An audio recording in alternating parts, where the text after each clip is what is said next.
अध्याय 18 गुफा। सब प्रशंसा उस अल्लाह के लिए है जिसने अपने भक्त पर यह पुस्तक उतारी और उसमें कोई टेढ़ी बात नहीं रखी,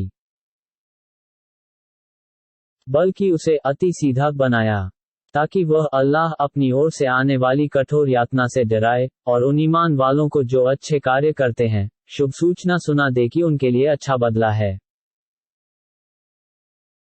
जिसमें वे नित्य सदावासी होंगे। और उन्हें सावधान करे जिन्होंने कहा कि अल्लाह ने अपने लिए कोई संतान बना ली है। उन्हें इसका कुछ ज्ञान है और न उनके पूर्वजों को। बहुत बड़ी बात है जो उनके मुखों से निकल रही है, वे सरासर झूठ ही बोल रहे हैं। तो संभवतः आप इसके पीछे अपना प्राण खो देंगे संताप के कारण, यदि वे इस हदीस कुरान पर ईमान न लाएं। वास्तव में जो कुछ धरती के ऊपर है उसे हमने उसके लिए शोभा बनाया है, ताकि उनकी परीक्षा लें कि उनमें कौन कर्म में सबसे अच्छा है। और निश्चय हम कर देने वाले हैं जो उस धरती के ऊपर है उसे बंजर धूल। हे नबी, क्या आपने समझा है कि गुफा तथा शिलालेख वाले हमारे अद्भुत लक्षणों निशानियों में से थे? जब नवयुवकों ने गुफा की ओर शरण ली और प्रार्थना की, हे हमारे पालनहार, हमें अपनी विशेष दया प्रदान कर और हमारे लिए प्रबंध कर दे हमारे विषय के सुधार का, तो हमने उन्हें गुफा में सुला दिया कई वर्षों तक। फिर हमने उन्हें जगा दिया ताकि हम ये जान लें कि दो समुदायों में से किसने उनके ठहरे रहने की अवधि को अधिक याद रखा है। हम आपको उनकी सत्य कथा सुना रहे हैं। वास्तव में वे कुछ नवयुवक थे जो अपने पालनहार पर ईमान लाए और हमने उन्हें मार्गदर्शन में अधिक कर दिया, और हमने उनके दिलों को सुदृढ़ कर दिया। जब वे खड़े हुए फिर कहा, हमारा पालनहार वही है जो आकाशों तथा धरती का पालनहार है, हम उसके सिवा कदापि किसी पूज्य को नहीं पुकारेंगे। यदि हमने ऐसा किया तो सत्य से दूर की बात होगी। ये हमारी जाति है जिसने अल्लाह के सिवा बहुत से पूज्य बना लिए। क्यों वे उन पर कोई खुला प्रमाण प्रस्तुत नहीं करते? उससे बड़ा अत्याचारी कौन होगा जो अल्लाह पर मिथ्या बात बनाए? और जब तुम उनसे विलग हो गए तथा अल्लाह के अतिरिक्त उनके पूज्यों से, तो अब अमुक गुफा की ओर शरण लो। अल्लाह तुम्हारे लिए अपनी दया फैला देगा तथा तुम्हारे लिए तुम्हारे विषय में जीवन के साधनों का प्रबंध करेगा। और तुम सूर्य को देखोगे कि जब निकलता है तो उनकी गुफा से दाएं झुक जाता है और जब डूबता है तो उनसे बाएं कतरा जाता है, और वे उस गुफा के एक विस्तृत स्थान में हैं।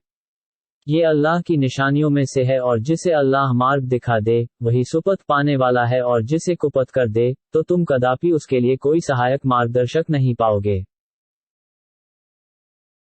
और तुम उन्हें समझोगे कि जाग रहे हैं जबकि वे सोए हुए हैं, और हम उन्हें दाएं तथा बाएं पार्श्व पर फिराते रहते हैं, और उनका कुत्ता गुफा के द्वार पर अपनी दोनों बाहें फैलाए पड़ा है। यदि तुम झांक कर देख लेते तो पीठ फेर कर भाग जाते और उनसे भयपूर्ण हो जाते। और इसी प्रकार हमने उन्हें जगा दिया ताकि वे आपस में प्रश्न करें। तो एक ने उनमें से कहा, तुम कितने समय रहे हो? सबने कहा, हम एक दिन रहे हैं अथवा एक दिन के कुछ समय।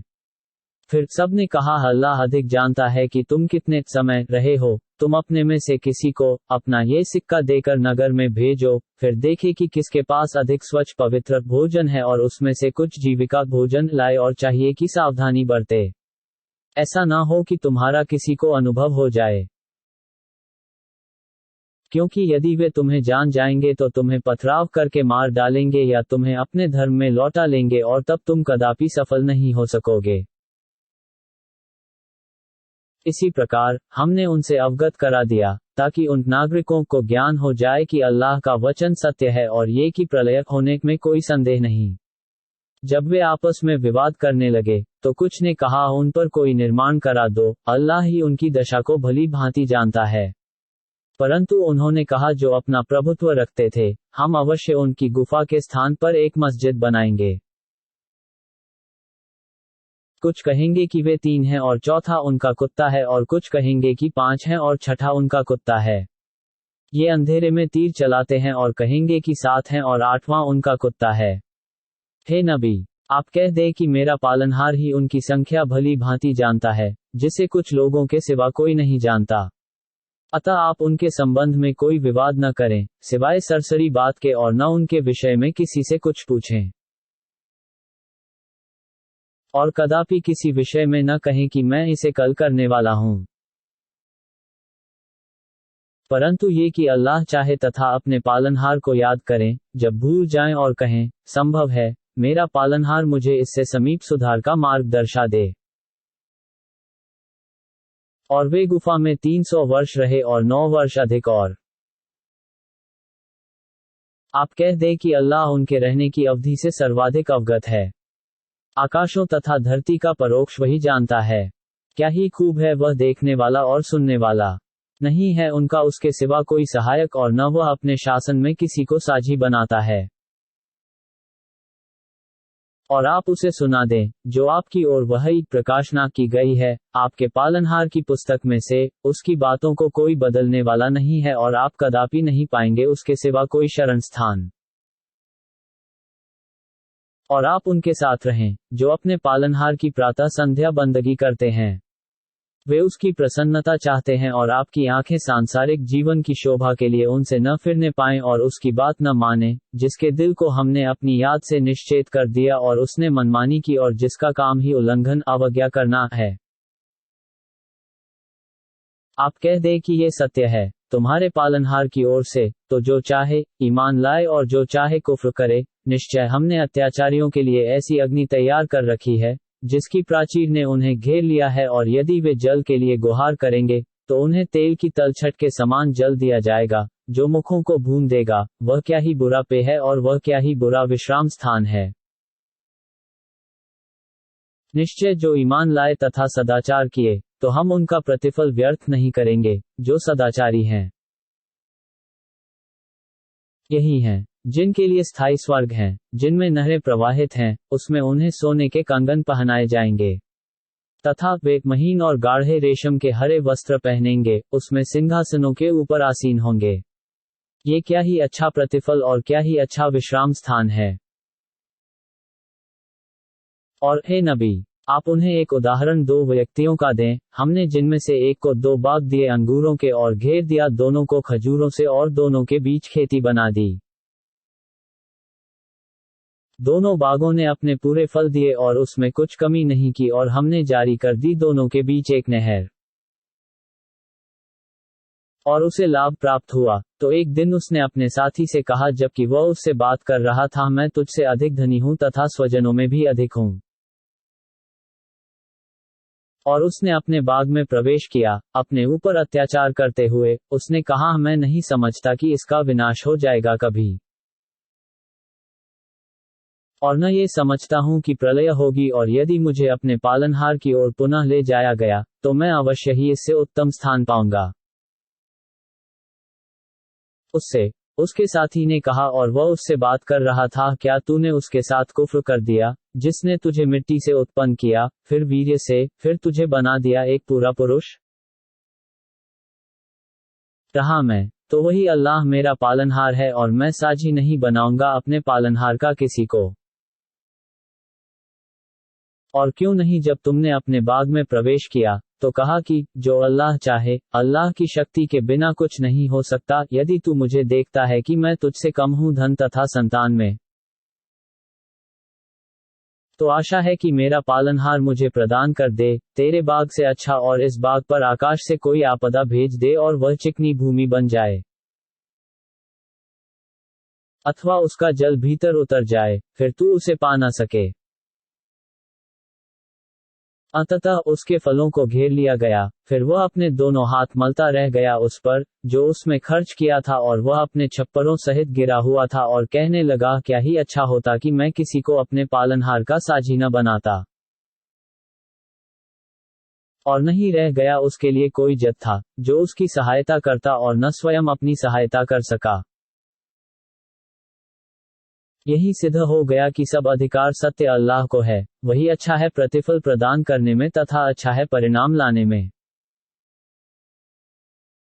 और हे नबी, आप उन्हें सांसारिक जीवन का उदाहरण दें, उस जल से जिसे हमने आकाश से बरसाया, फिर उसके कारण मिल गई धरती की उपज, फिर चूर हो गई, जिसे वायु उड़ाए फिरती है, और अल्लाह प्रत्येक चीज पर सामर्थ्य रखने वाला है।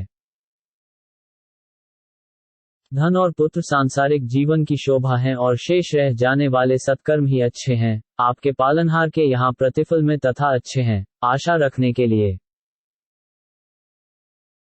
तथा जिस दिन हम पर्वतों को चलाएंगे तथा तुम धरती को खुला चटेल देखोगे, और हम उन्हें एकत्र कर देंगे, फिर उनमें से किसी को नहीं छोड़ेंगे, और सभी आपके पालनहार के समक्ष पंक्तियों में प्रस्तुत किए जाएंगे, तुम हमारे पास आ गए, जैसे हमने तुम्हारी उत्पत्ति प्रथम बार की थी, बल्कि तुमने समझा था कि हम तुम्हारे लिए कोई वचन का समय निर्धारित ही नहीं करेंगे। और कर्म लेख सामने रख दिए जाएंगे, तो आप अपराधियों को देखेंगे कि उससे डर रहे हैं जो कुछ उसमें अंकित है, तथा कहेंगे कि हाय हमारा विनाश। ये कैसी पुस्तक है जिसने किसी छोटे और बड़े कर्म को नहीं छोड़ा है, परंतु उसे अंकित कर रखा है, और जो कर्म उन्होंने किए हैं उन्हें वह सामने पाएंगे, और आपका पालनहार किसी पर अत्याचार नहीं करेगा। तथा याद करो, जब आपके पालनहार ने फरिश्तों से कहा आदम को सजा करो, तो सबने सजा किया, इब्लीस के सिवा। वह जिन्नों में से था, अतः उसने उल्लंघन किया अपने पालनहार की आज्ञा का। तो क्या तुम उसे और उसकी संतति को सहायक मित्र बनाते हो, मुझे छोड़कर, जबकि वे तुम्हारे शत्रु हैं? अत्याचारियों के लिए बुरा बदला है। मैंने उन्हें उपस्थित नहीं किया आकाशों तथा धरती की उत्पत्ति के समय, और न स्वयं उनकी उत्पत्ति के समय, और न मैं कुपथों को सहायक बनाने वाला हूँ। जिस दिन वह अल्लाह कहेगा कि मेरे साझियों को पुकारो, जिन्हें तुम मेरे साझी समझ रहे थे, वह उन्हें पुकारेंगे, तो वे उनका कोई उत्तर नहीं देंगे, और हम बना देंगे उनके बीच एक विनाशकारी खाई। और अपराधी नरक को देखेंगे, तो उन्हें विश्वास जो जाएगा कि वे उसमें गिरने वाले हैं, और उससे फिरने का कोई स्थान नहीं पाएंगे। और हमने इस कुरान में प्रत्येक उदाहरण से लोगों को समझाया है। और मनुष्य बड़ा ही झगड़ालू है,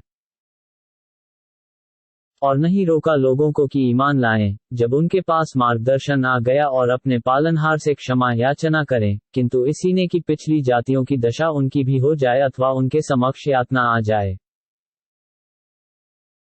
तथा हम रसूलों को नहीं भेजते, परंतु शुभ सूचना देने वाले और सावधान करने वाले बनाकर, और जो काफिर हैं, असत्य अनृत के सहारे विवाद करते हैं, ताकि उसके द्वारा वे सत्य को नीचा दिखाएं, और उन्होंने बनाया हमारी आयतों को, तथा जिस बात की उन्हें चेतावनी दी गई, परिहास। और उससे बड़ा अत्याचारी कौन है, जिसे उसके पालनहार की आयतें सुनाई जाएं, फिर भी उनसे मुंह फेर ले, और अपने पहले किए हुए करतूत भूल जाए। वास्तव में हमने उनके दिलों पर ऐसे आवरण पर्दे बना दिए हैं कि उसे समझ न पाएं, और उनके कानों में बोझ। और यदि आप उन्हें सीधी राह की ओर बुलाएं, तब भी कभी सीधी राह नहीं पा सकेंगे। और आपका पालनहार अति क्षमी दयावान है।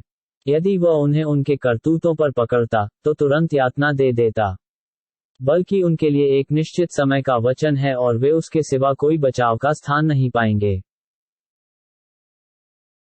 तथा ये बस्तियां हैं, हमने उनके निवासियों का विनाश कर दिया, जब उन्होंने अत्याचार किया, और हमने उनके विनाश के लिए एक निर्धारित समय बना दिया था।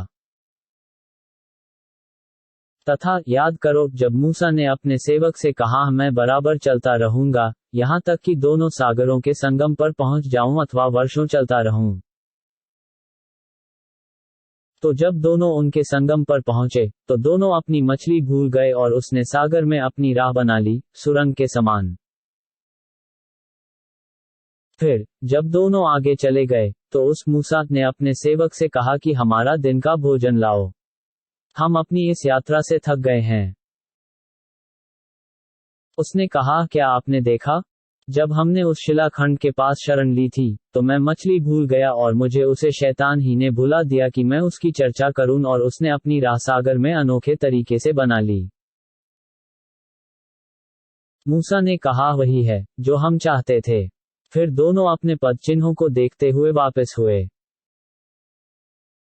और दोनों ने पाया हमारे भक्तों में से एक भक्त को, जिसे हमने अपनी विशेष दया प्रदान की थी और उसे अपने पास से कुछ विशेष ज्ञान दिया था। मूसा ने उससे कहा, क्या मैं आपका अनुसरण करूं, ताकि मुझे भी उस भलाई में से कुछ सिखा दें, जो आपको सिखाई गई है? उसने कहा, तुम मेरे साथ धैर्य नहीं कर सकोगे। और कैसे धैर्य करोगे उस बात पर, जिसका तुम्हें पूरा ज्ञान नहीं? उसने कहा, यदि अल्लाह ने चाहा, तो आप मुझे सहनशील पाएंगे और मैं आपकी किसी आज्ञा का उल्लंघन नहीं करूंगा। उसने कहा, यदि तुम्हें मेरा अनुसरण करना है, तो मुझसे किसी चीज के बारे में प्रश्न न करना, जब तक मैं स्वयं तुमसे उसकी चर्चा न करूं। फिर दोनों चले, यहां तक कि जब दोनों नौक में सवार हुए, तो उस खिज़्र ने उसमें छेद कर दिया। मूसा ने कहा, क्या आपने इसमें छेद कर दिया, ताकि उसके सवारों को डुबो दें? आपने अनुचित काम कर दिया। उसने कहा, क्या मैंने तुमसे नहीं कहा था कि तुम मेरे साथ सहन नहीं कर सकोगे? कहा, मुझे आप मेरी भूल पर न पकड़े और मेरी बात के कारण मुझे असुविधा में न डालें। फिर दोनों चले, यहां तक कि एक बालक से मिले, तो उस खिज़्र ने उसे वध कर दिया। मूसा ने कहा, क्या आपने एक निर्दोष प्राण ले लिया, वह भी किसी प्राण के बदले नहीं? आपने बहुत ही बुरा काम किया। उसने कहा, क्या मैंने तुमसे नहीं कहा कि वास्तव में तुम मेरे साथ धैर्य नहीं कर सकोगे? मूसा ने कहा, यदि मैं आपसे प्रश्न करूं किसी विषय में इसके पश्चात, तो मुझे अपने साथ न रखें। निश्चय आप मेरी ओर से याचना को पहुंच चुके। फिर दोनों चले, यहां तक कि जब एक गांव के वासियों के पास आए, तो उनसे भोजन मांगा। उन्होंने उनका अतिथि सत्कार करने से इनकार कर दिया। वहां उन्होंने एक दीवार पाई, जो गिरा चाहती थी। उसने उसे सीधा कर दिया। कहा, यदि आप चाहते, तो इस पर पारिश्रमिक ले लेते।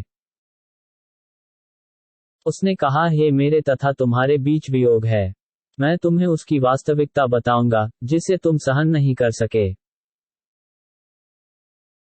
रही नाव, तो वह कुछ निर्धनों की थी, जो सागर में काम करते थे। तो मैंने चाहा कि उसे छिद्रित कर दूं, और उनके आगे एक राजा था, जो प्रत्येक अच्छी नाव का अपहरण कर लेता था। और रहा बालक, तो उसके माता पिता ईमान वाले थे, अतः हम डरे कि उन्हें अपनी अवज्ञा और अधर्म से दुहक न पहुंचाए। इसलिए हमने चाहा कि उन दोनों को उनका पालनहार, इसके बदले उससे अधिक पवित्र और अधिक प्रेमी प्रदान करे। और रही दीवार, तो वह 2 अनाथ बालकों की थी और उसके भीतर उनका कोष था और उनके माता पिता पुनीत थे। तो तेरे पालनहार ने चाहा कि वे दोनों अपनी युवा अवस्था को पहुंचें और अपना कोष निकालें, तेरे पालनहार की दया से, और मैंने ये अपने विचार तथा अधिकार से नहीं किया। ये उसकी वास्तविकता है, जिसे तुम सहन नहीं कर सके। और हे नबी, वे आपसे जुल्करनैन के विषय में प्रश्न करते हैं। आप कह दें कि मैं उनकी कुछ दशा तुम्हें पढ़कर सुना देता हूं। हमने उसे धरती में प्रभुत्व प्रदान किया तथा उसे प्रत्येक प्रकार का साधन दिया। तो वह एक राह के पीछे लगा, यहां तक कि जब सूर्यास्त के स्थान तक पहुंचा, तो उसने पाया कि वह एक काली कीचड़ के स्रोत में डूब रहा है और वहां एक जाति को पाया। हमने कहा, हे जुल्करनैन, तू उन्हें यातना दे अथवा उनमें अच्छा व्यवहार बना। उसने कहा, जो अत्याचार करेगा, हम उसे दंड देंगे। फिर वह अपने पालनहार की ओर फेरा जाएगा, तो वह उसे कड़ी यातना देगा। परंतु जो ईमान लाए तथा सदाचार करे, तो उसी के लिए अच्छा प्रतिफल बदला है, और हम उसे अपना सरल आदेश देंगे। फिर वह एक अन्य राह की ओर लगा, यहां तक कि सूर्योदय के स्थान तक पहुंचा। तो उसे पाया कि ऐसी जाति पर उदय हो रहा है, जिससे हमने उनके लिए कोई आड़ नहीं बनाई है। उनकी दशा ऐसी ही थी, और उस जुल्करनैन के पास जो कुछ था, हम उससे पुनर्तः सूचित हैं। फिर वह एक दूसरी राह की ओर लगा, यहां तक कि जब 2 पर्वतों के बीच पहुंचा, तो उन दोनों की उस ओर एक जाति को पाया, जो नहीं समीप थी कि किसी बात को समझे। उन्होंने कहा, हे जुल्करनैन, वास्तव में याजूज तथा माजूज उपद्रवी हैं इस देश में। तो क्या हम निर्धारित कर दें आपके लिए कुछ धन, इसलिए कि आप हमारे और उनके बीच कोई रोक बंध बना दें? उसने कहा, जो कुछ मुझे मेरे पालनहार ने प्रदान किया है वह उत्तम है। तो तुम मेरी सहायता बल और शक्ति से करो, मैं बना दूंगा तुम्हारे और उनके मध्य एक दृढ़ भीत। मुझे लोहे की चादरें ला दो, और जब दोनों पर्वतों के बीच दीवार तैयार कर दी, तो कहा कि आग दहकाओ, यहाँ तक कि जब उस दीवार को आग के समान लाल कर दिया, तो कहा, मेरे पास लाओ, इस पर पिघला हुआ तांबा उंडेल दूं। फिर वह उस पर चढ़ नहीं सकते थे और न उसमें कोई सेंध लगा सकते थे। उस जुल्करनैन ने कहा, ये मेरे पालनहार की दया है। फिर जब मेरे पालनहार का वचन आएगा, तो वह इसे खंड खंड कर देगा, और मेरे पालनहार का वचन सत्य है।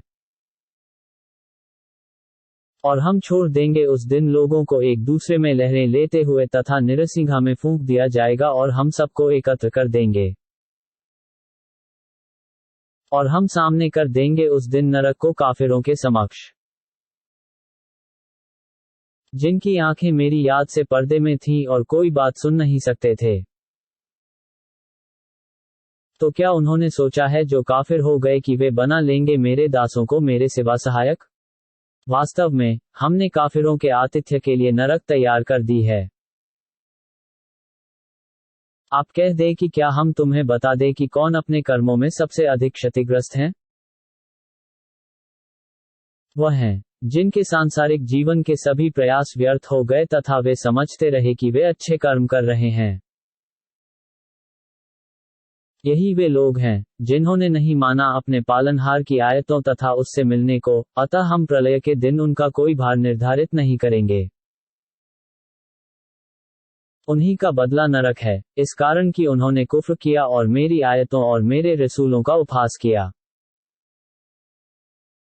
निश्चय जो ईमान लाए और सदाचार किए, उन्हीं के आतिथ्य के लिए फिरदौस के बाग होंगे।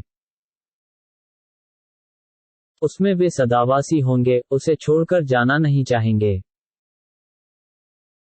हे नबी, आप कह दें कि यदि सागर मेरे पालनहार की बातें लिखने के लिए स्याही बन जाएं, तो सागर समाप्त हो जाएं इससे पहले कि मेरे पालनहार की बातें समाप्त हों, यद्यपि उतनी ही स्याही और ले आएं। आप कह दें, मैं तो तुम जैसा एक मनुष्य पुरुष हूं, मेरी ओर प्रकाशनाक वहाई की जाती है कि तुम्हारा पूज्य बस एक ही पूज्य है। अतः जो अपने पालनहार से मिलने की आशा रखता हो, उसे चाहिए कि सदाचार करे और साझी न बनाए अपने पालनहार की इबादत वंदना में किसी को।